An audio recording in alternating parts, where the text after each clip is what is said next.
Workouts at all until after April vacation.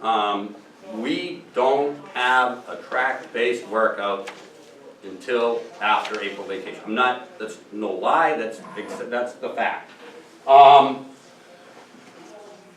We look at mid-March through mid-April as base building and strength.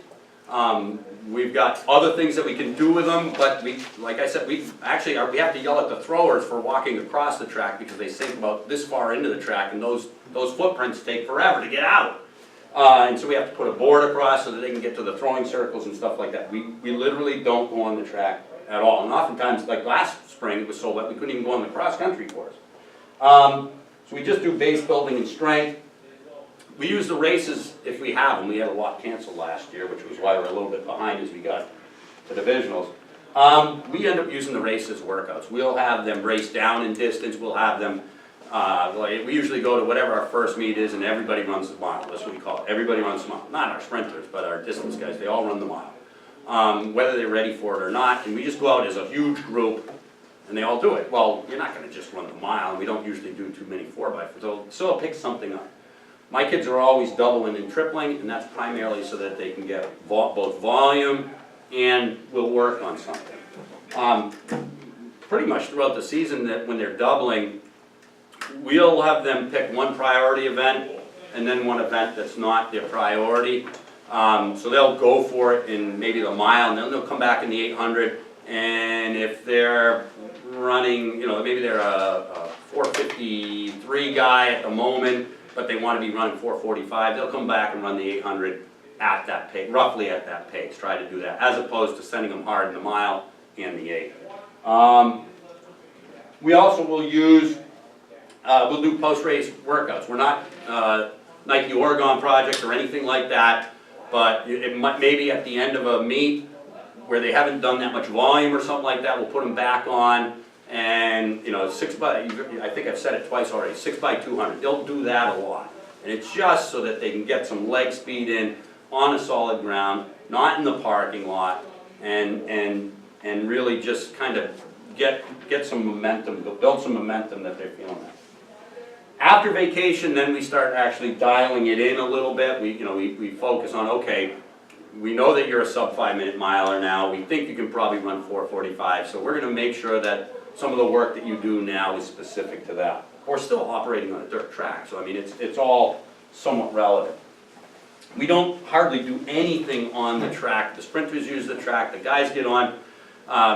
If they get on for work, it's mile and 2 mile stuff. You can't really do too much 800-meter stuff on there and have it be super effective. And that plan tends to set them up for a PRing, or the first time if they've run good last year, they don't usually start running well until the beginning to mid-May, which is perfect, really. If you tell them, hey, this is where we're aiming for, we're going to try to get you down to 440, and they kind of get stuck for a little while, and then all of a sudden, they go 447 or something like that. They start to, they're a believer, and that matters. It's a good confidence booster. I have written in here, last year, with the meet cancellations and the rainy weather early, we got off to a very slow start, and you could see that in the performances towards the end of the season. My guys were way late in showing that they were going to be as good as they were, and it made me nervous, actually. And I also have written down, all this is probably a hindrance to true top speed, but again, we focus on durability and repeatability. Again, if I have a kid that could run 430 in the mile and he's only running 435, I'm okay with that, because I want him to be ready to take that next step later on down the road, rather than just try to squeeze out every little bit. We started playing with critical velocity. I've read a lot about it. I didn't really understand it, and so we've added a little bit of that in. That's between tempo and race pace.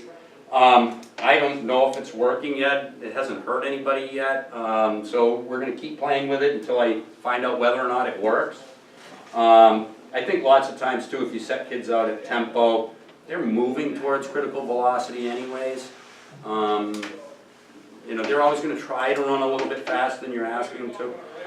Later in the season, we let them rip a little bit more. I tend to try to keep the handle on them. I don't want them trying to get everything out of themselves right off the bat, because I think that just kind of dulls them up. So we'll let them rip a little bit more. Sometimes I'll have my studs early in the season helping pace other kids to bring them along. Lots of times, I'll have them run with my top guy, might run with my second guy and in the mile, and then with 1 lap to go, just rip. Actually, Landon Valancourt, he wanted to run 4:30 last year in the mile. I don't know where he got the number, but that's what he wanted. And I told him at the very beginning of the year, first meet, everybody runs the mile. I said, you're running at 5-minute pace. Everybody's running at 5-minute pace. But he was not happy. I said, look, you're running at 5-minute pace. You haven't run anything super fast since indoor ended. So you're running at 5-minute pace. When you get 1,200 meters, go as fast as you want. I don't care. And then, they're running 75, and then all of a sudden they throw a 67 down. You're like, okay, maybe you can run 4:30. Something we used to do, we don't do anymore, where we don't have a track. We used to do, I had a whole series of these, well, I call them OYO, on your own workouts, set up for Saturdays. Our race schedule used to be a lot more Tuesday, Fridays, and so where we didn't have a track, but there were a couple, we used to use Conval, we used to go down to North Middlesex, Fitchburg State, or Conant, depending on what's going on, and we had some workouts depending on if you're an 800 guy, 2-miler, somewhere in there, and the kids knew what it was. I wasn't there necessarily. I'd tell them, oh, I'm going to be up at Conval at 9 o'clock if you want to do yours then. You kind of miss out a little bit because not everybody's doing that speed workout, but at the same time, your good kids are. They're the ones that it matters to. They're the ones that are getting better. The other ones don't really care as much. Are you really worried that they're getting better? It's not really, they have to decide that they want to be good. And that worked pretty good. We race on Saturdays now, so we really don't do those, but that is something we had done before. Like I said, it was pretty effective. Any supplementary track work that we do, when we do get around to stepping on the track, it's all quality. There's no quantity basis to anything that we do during the track season, just simply because we're coming on late, and when they're going, I want them to be going good. And so we make sure that they're not doing tons of repeats come springtime, because it's just not effective. We get plenty of distance in the rest of the way. One of the things that I actually learned this from Scotty over there is in order to make sure they're not doing too much volume kind of at speed, we usually warm them up. We'll do some dynamic flexibility, and then we do a tempo effort segment where they just get in and they grind out 1,000, 1,200, maybe they go out on the roads for a 2-mile tempo and then come back and we work, sometimes with a very small segment of repeats. Just the tempo gets them all heated up, gets them a little bit tired. You don't have to do quite so many.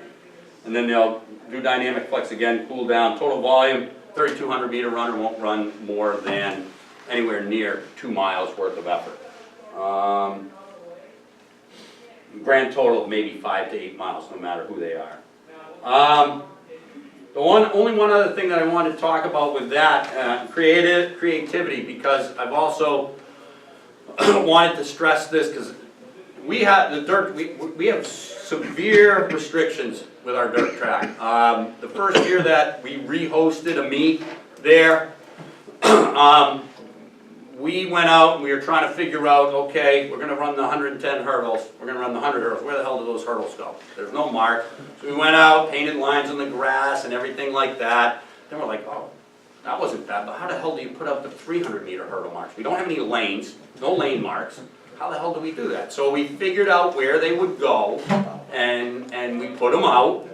And I think we had one 300 meter hurdler and a couple 100, 110 meter hurdlers, and I said, screw that, we're not running hurdles anymore. No hurdles at our meet. It's way, you're working super hard to get them set up for what, 5 kids? Who cares? So we totally changed the way that the meet was operated. I just said, we can't run a standard meet. There's no reason to run a standard meet. We don't have a standard track. And so we got rid of that. Did we get rid of the 4x1? I think so. I think we did. I mean, how do you do the handoff zones for that? We do a 4x200. We do a sprint medley relay. We do a distance medley relay. We do a 4x1600 before the meet even starts at 9:15. I think we go off with a 4x1600. We also run, because if I'm going to do all this friggin' work, and they expect me, or they expect the middle school to host a meet too. We host a middle school meet and a high school meet simultaneously. So we'll start out, we'll have the middle schoolers, so we start out with 100, we'll line up the middle schoolers, the girls and the guys, then we line up the girl high schoolers and then the guy. We have timing issues like everybody else does. We just run 4 people in a heat, boom, boom, boom. We usually have, 8 to 10 schools there, middle school and high school, and we're usually done well under 3 hours. Super efficient. But if you're a host school, and I've said this at the Division III outdoor track meeting, you don't have to run the meet the way that it's standard in the official. You can do your own meet. You're in charge. You're the meet director. And so if you wanted to do a non-standard event, run a non-standard event. There's no reason to have every single meet look exactly like every single meet. It doesn't have to be. You have to let people know. I send out a letter to everybody. We have no pole vault. We stopped doing high jump. Our long jump pit is scary if you're a high schooler. Triple jump run up is about, by the time you put down the triple jump boards, it's about 30 feet. So we just don't do those things. And we have people come back every single time. We got kids that normally run the 1600, run the 100 in that meet. And so we run a citizens mile. Lance was the winner last year. What's up, 5? No, I doubt it. But anyways, and so there's another thing where, I couldn't go by the standard playbook, so I threw the standard playbook out and decided to do something different. Mike, I got 2 questions. Absolutely. Can I interrupt you with questions? No, absolutely, Okay, yeah. So I'm like you, I don't have access to a track indoor. Mhm. We have a square at the Y, and like you, I can't have them go very fast on Right. it. So I did something like, I just wanted to run this idea by you. I thought I had kids do like 5K pace and then mile race pace, maybe, like you said. get down. And you're talking square corners, or? Well, technically, it's pretty much a square, they're rounded. Okay. And it's a track, but it's it's not great. And then the fastest I can get them is at 800 race pace. It's about the fastest kids can do without it being really dangerous. So I just did that, and I guess my philosophy was, I'll make them stronger aerobically. Yeah, I mean, that's our philosophy across the board. I'm speaking here, and I didn't want to say cross-country because, I do indoor track and outdoor track and all of that stuff, but we are definitively a distance-based, aerobic, strength-based program.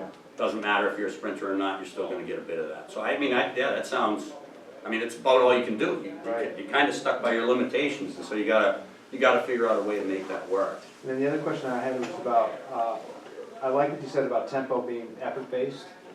So what do you tell them? Like, some days it may be an 8, some days it may be a 7, on a scale of 1 to 10. My guys can't count that high. Lots of I'll work backwards. I'll know what they're doing racing-wise in some cases, and then try to come up with a number. Yeah. Then we'll have them, actually the first thing that we did last year for the first time for indoors, we put them inside on their first thing, and we had them run a 1,500 meter time trial. We have, I forgot to mention, the indoor loop is like 147.8 meters, so we just call it 150. Each loop's 150, so they do 10 laps. We let them kind of go, go 5 laps at a pace you can handle, and then the next 5 laps, if you can go harder. And we get their time based on that, and then we kind of, from that, figure out what their tempo pace would be. And then we have them come back later and run it at tempo before they end up doing, the first day that they run basically 1,500 meter tempo. That's pretty much their workout. I think we have them do a couple of 300s just to do something else. But then we'll come back later and we'll have them run 1,500 meters at what we think their tempo pace should be. And then we have them do a workout after that. And at the end of their 1,500 meter tempo, if they run it what I think is correct, we tell them, that's what it should feel like.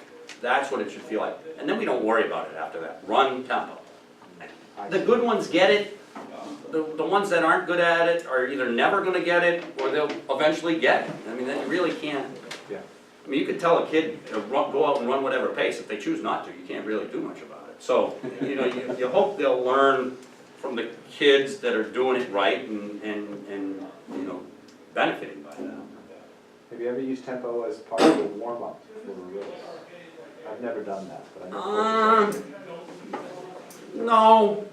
No, I mean, I don't think there's anything wrong with it. Yeah. Again, I think the problem with tempo is if you screw up, you screw up. Once you screwed up, you can't fix it. So, you know, I even tell like my kids, like you see sometimes the teams go out and all 7 of them are on the start line, all 7 of them run out and do a stride at exactly the same time, and then they turn around and I tell my kids, I look at strides, yeah, there's a physiology reason for doing it, but I think there's a psychological reason to do it more. And so if all 7 people are doing exactly the same thing, not all 7 of them are the same brain, so they're not going to benefit the same. So my guys never go out as a group and stride. They do their own thing. They all do strides, but they're not doing it together. I mean, that's just my philosophy, and I don't. We're a slightly dysfunctional team, and like we're just a bunch of oddballs, really. So I don't know that there's necessarily a negative of everybody going out. It's just not our thing, for sure. But you're successful, Mike. It has worked out, I will agree. I have just a couple other things, some odds and ends. You know, obviously, it's not all about exactly what happens during the season. It's what happens in the in-betweens and stuff like that. I don't have a lot of control over my kids. I don't want control over my kids. I do not want to dictate to them what they do in the summer at all. I want them doing something. I'm pretty upset when they don't. I do give them a schedule. Again, it's all in minutes. I got a entry-level schedule for somebody who's just coming out or just coming from the middle school. I've got a schedule for our returnees that have already been under the program and you know they can handle a certain volume. And then I have kind of an advanced program that usually it's only my top guys that even focus on at all. And again, it's all in minutes. This year, it turns out to be just over 3,000 minutes for a 10-week period, and it keeps progressing up. And I actually had one girl ran just under that. My girls actually ran more than the guys, even though the guys performed a little bit better. I had one run just under the total number of minutes, and she's only a sophomore. And then I had my senior, and she's my slowest girl, but she ran 1.5 times what in minutes. So obviously that didn't really aid her time. She didn't run much better this year than she did last year. She was not fast, but she was dedicated and went out and put almost 5,000 minutes in over the summer, which is a lot. She went up one time. She went out for 175 minutes. That's almost 3 hours. I don't know how you do that. Like, I don't want to do that ever. Sounds like a week for me, you know? But one of the things that we do have is we do a weekly hill run. We call it the Grinder. We stole that again. That came from American Fork over in Utah. 1.3 mile uphill, gravelly, bumpy, crappy run. 4 miles in total. They'll run that hard. If they run faster than 8 minutes, they get if they're a guy and run faster than 8 minutes, they get a shirt. If they're a girl and run faster than 10, they get one. We do a weekly 5K run. We used to be doing it in Peterborough. Hopefully Lance will be able to take that part of it over. But we're now going to be doing one in New Ipswich. We just got more people in our town doing stuff to have them drive all the way over to Peterborough for a run that they could be doing at our place. It just didn't make sense. We do some summer track meets. In that case, we do some specialty events. We actually do steeplechase. Probably the only open race where people can actually run 2K steeple in New Hampshire. We got a little kiddie pool that you jump in for the water barrier. We have a youth racing program. Actually, I'm leaving here right after this, and we're headed down at Piers to Van Cortlandt Park for Junior Olympics. It just got moved. We started an elementary running club. I had the opportunity where I wasn't having a first block. We started an elementary running club twice a week, half an hour at a time, bolstered our middle school program, which is definitely helping our high school program. And then we got this thing that we started, Barclay's Baby. I'm not sure if people are familiar with the Barclay Marathons down in Tennessee, but it's a 100-mile race on 5 successive loops. We do a scaled down version, 50-mile race, 30 hours. I don't want my kids ever to do the whole Barclay, and it's a lot of it's not walking. I mean, you're looking for checkpoints. It's like orienteering a little bit. But I had a couple of my kids, actually my 2 seniors this year, did 2 laps, somewhere around 26 miles by the time they were done, in the order of a day. And again, my point in that is once they do something like that, they never, ever worry about what's happening in practice. They don't worry what, you know, they don't dread workouts. They know that they can handle it. And so, those are just some of the things. You know, please, I'm not a guru at this. I've probably screwed up more than I've done right and stuff like that. And these are just like, after 19 years of doing this, these are some of the things that seem to work for us. It might not work for everybody. That's all I have. If anybody has any questions, please feel free. How many are in your cross-country program? I see them occasionally during the season, and The last couple of years, we've run somewhere around 20 guys. This year we had 5 girls. So we were 1 injury away from not being able to compete as a girls team. 20 guys, 5 girls, okay. We have, we've got a great crew of what would be 7th graders this year down at the middle school, no 8th graders. So I told them to beat the bushes. We need to get somebody that wants to run if they're going to take the next, if the girls are going to take the next step. Because they're ready, they need somebody behind. But I've had very, very small teams as well. I mean, one time we had 2 guys and 1 girl. So we've been that small before. What's your women's coach, cross-country coach, what is her name? Mike Smith. I don't have a women's cross country coach. Okay. I do have people help out every once in a while. You might have met him. Mike, sorry about that, Mike. But I work real close with the middle school program. This year the middle school coaches were my wife, my next door neighbor, and one of my athletes' mom.